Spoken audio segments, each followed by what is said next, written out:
ക്യാൻസറിനെതിരെ പൊരുതാനായി Calicut city service സഹകരണ ബാങ്കും MVR cancer സെന്ററും സംയുക്തമായി അവതരിപ്പിക്കുന്ന ക്യാൻസർ ചികിത്സാ സഹായ പദ്ധതിയാണ് മാസ് കെയർ. വാർത്തകൾ തുടരുന്നു. ഷിബുദാസ് വേങ്ങേരിയുടെ മഴപ്പാതകൾ എന്ന ചെറുകഥാ സമാഹാരം വായനക്കാരിലേക്ക്. മേയർ ഒ സദാശിവൻ ഡോക്ടർ ദീപേഷ് കരിമ്പുകരയ്ക്ക് നൽകിക്കൊണ്ട് പുസ്തകത്തിന്റെ പ്രകാശനം നിർവഹിച്ചു.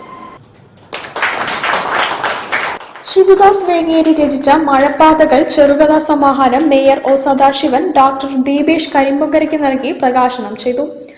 എഴുത്തുകാരുണ്ട്, കവികളുണ്ട്, നാടകം അഭിനയിക്കുന്നവരുണ്ട്, നല്ല ഫുട്ബോൾ കളിക്കുന്നവരുണ്ട്. അങ്ങനെ സമൂഹത്തിന്റെ വിവിധ മേഖലകൾക്ക് നല്ലതുപോലെ വ്യക്തിമുദ്ര പതിപ്പിച്ച ഒട്ടേറെ അംഗങ്ങളുള്ളൊരു വലിയ കുടുംബമാണ്. അപ്പൊ അങ്ങനെ ഉള്ളതിൽ നിന്ന് ഇങ്ങനെ ഒരാൾ ഉരുത്തിരിഞ്ഞു വന്നേതൊട്ടും അത്ഭുതം ഞാൻ കാണുന്നില്ല. അപ്പൊ ഷിബുദാസിന്റെ ജീവിതം, അദ്ദേഹം ജീവിച്ച ചുറ്റുപാടുകൾ, ഇതെല്ലാമാണ് കൃത്യമായി ഒരു എഴുത്തുകാരന്റെ ഉള്ളിൽ എഴുതാൻ തുടങ്ങുമ്പോൾ അയാളുടെ മനസ്സിൽ വരുന്ന കാര്യങ്ങൾ.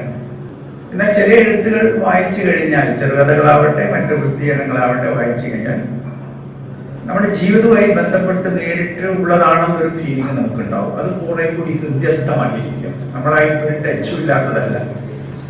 അപ്പൊ തന്റെ ജീവിതവും അതുപോലെ തന്നെ നാം ഇടപെടുന്ന മേഖലക്കകത്തുള്ള പരിസരവും ഇതെല്ലാം നല്ലതുപോലെ ഇത്തരം എഴുത്തിൽ കാണാൻ കഴിയുന്നു എന്നുള്ളതാണ് പ്രത്യേകത. അതുകൊണ്ട് അതിന് ജീവനുണ്ട്. പി ശ്രീധരനുണ്ണി അധ്യക്ഷത വഹിച്ചു. കഥ വായിക്കുക എന്നാൽ കഥ അനുഭവിക്കുകയാണ്. ഈ അർത്ഥത്തിൽ വിജയിച്ച എഴുത്തുകാരനാണ് ശിവദാസ് വേങ്ങേരി എന്ന് അദ്ദേഹം പറഞ്ഞു. വായിച്ചപ്പോൾ തന്നെ എനിക്ക് വളരെ അത്ഭുതകരമായ ഒരു അനുഭവമാണ് ഉണ്ടായിട്ടുള്ളത്. അദ്ദേഹത്തിന്റെ രചന പാഠത്തെക്കുറിച്ച് അദ്ദേഹത്തിനെ കുറിച്ച് പറയുന്നത് ഞാൻ ഇവിടെ തുടരാം. സത്യനാഥൻ AP പുസ്തക പരിചയം നടത്തി. ചേളന്നൂർ ഗ്രാമപഞ്ചായത്ത് vice president MK Rajendran, Sandhya Sukumaran, Rajesh K, R Sindhu, Vinod PT Nisar എന്നിവർ ആശംസകൾ നേർന്നു.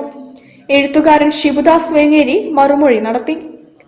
താരദാസ് പ്രാർത്ഥന ആലപിച്ചു. കൃഷ്ണദാസ് തീരം സ്വാഗതം ആശംസിച്ചു. News bureau, Kozhikode. ഗോപുരത്തിൽ ശ്രീ സുബ്രഹ്മണ്യ ക്ഷേത്ര